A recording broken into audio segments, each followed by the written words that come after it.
Collectif des avocats des victimes et parents des victimes de la tragédie du stade du 3 avril des Zérékoré. Comme rappelait Maître Christophe, à l'issue du rapport qui a été publié par le collectif des ONG, un pool d'avocats constitué de 6 membres a été mis en place à travailler et à relever des infractions, dont entre autres l'infraction d'homicide involontaire, l'infraction de meurtre, l'infraction de vol, coups et blessures volontaires, de mise en danger de la personne d'autrui, d'entrave aux mesures d'assistance, d'omission de porter secours, de trafic d'influence, d'entrave à la saisine de la justice, de recel de cadavres, atteinte à la santé publique, d'abstention délictueuse et de complicité. Ces infractions ont été relevées et 98 victimes et parents de victimes ont décidé de porter plainte parce que nous avons estimé que le parquet de première instance des Zérékoré ne voudrait absolument rien faire relativement à cet événement. La plainte a été rédigée, déposée depuis le 10 mars 2025 sur le numéro 68. On précise bien. Quand la plainte a été déposée, ou avant même que la plainte soit déposée, nous avons pris soin de rencontrer les victimes et parents des victimes. Nous les avons vus dans un état très critique, surtout ceux-là qui sont blessés. Nous vous informons que les blessés sont dans un état très pitoyable. Parce qu'au lendemain des événements, le gouvernement avait annoncé une prise en charge. Ces blessés, par l'effet de véhicules des officiels qui étaient à l'intérieur du stade, ont été transportés à l'hôpital de l'amitié sino-guinéenne. Abandonnés là, dont certains étaient obligés de quitter l'hôpital pour se rendre à Zérékoré. Et ils sont à l'indigénat aujourd'hui. Il n'y a qu'un seul pour le moment qui est à l'hôpital, le jeune Étienne, qui est carrément aussi à l'abandon, qui avait été envoyé au Maroc et après on a ramené.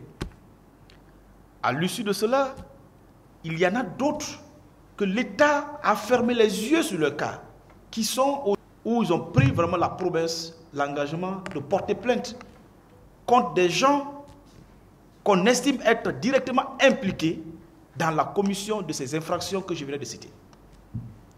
Donc, entre autres, les organisateurs de l'événement, qui sont réunis autour de la plateforme appelée Jeunes Leaders. Entre autres également, ceux-là qui sont censés sécuriser la population, ceux-là qui étaient censés sécuriser les spectateurs de l'événement. Également, ceux-là qui étaient censés donner leur accord par rapport à l'organisation de l'événement. Et enfin, ceux-là qui avaient envoyé leur véhicule à l'intérieur du stade. Donc, ces gens, on a déposé plainte contre eux, tout en espérant que le parquet, que nous avons bien voulu l'aider, là, il faut le reconnaître, on a voulu aider le parquet. Parce que le parquet, en réalité, on ne devait même pas déposer une plainte sur sa table avant qu'il n'agisse. Mais puisqu'il n'a pas voulu agir, on a voulu l'aider. Donc, on a déposé une plainte. Mais fort malheureusement, depuis le 10, on a couru dans les murs du parquet qui a refusé de donner une suite à la plainte. Et on ne sait pas. Maître Pépé Coulier va vous détailler un peu la suite. Donc, voilà ce qui a été fait. Donc, pour la suite, je laisse le confrère Maître Coulier qui va vous détailler de ce que le parquet devait faire et également en tout cas, on ne condamne pas et on ne sera condamné le fait que l'image du président de la République soit associée à l'organisation de cet événement. La deuxième question, relativement à la mutation de certaines personnes dont je n'avais pas voulu le dire, mais dont le gouverneur le préfère, et même la la démission, ou bon, l'éviction du président de la délégation spéciale de ses fonctions, son limogeage. Mais nous vous disons, nous vous informons alors là que ce n'est pas le premier cas de mutation. Peut-être que vous n'avez pas été informé des autres cas. Bon, pour le gouverneur et le préfet, ça s'est passé à la radio, à la télé. Mais il y a des commandants, des gendarmes et militaires qui ont été mutés dès le lendemain. Par acte du ministre de la Défense. Des gendarmes, policiers et militaires qui ont été mutés dès le lendemain. Nous avons les informations, nous avons leur nom. Et ils sont également visés par cette plainte. Le fait de les muter n'efface pas les faits. Puisque d'ailleurs, nous avons tous les actes qu'il faut, dont le rapport d'enquête. Il y a les témoignages qu'il faut. Et les témoins sont encore vivants.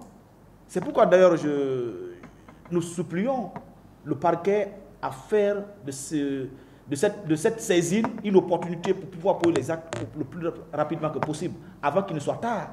Parce que nous sommes tous des mortels. D'autres peuvent mourir demain ou après-demain. Surtout les témoins, les victimes qui sont dans les états critiques, peuvent partir demain ou après-demain. Qui sont ceux-là qui vont éclairer mieux la lanterne de la justice, si on ne pose pas les actes le plus rapidement que possible?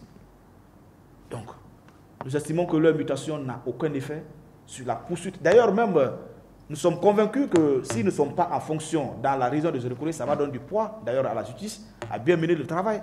Parce qu'il n'y aura plus une pression directe. Ça pourra permettre à la justice, au parquet, de bien vouloir les convoquer. Et puis, s'ils sont à entendre, qu'ils soient entendus le plus rapidement que possible. Je vous remercie. Alors,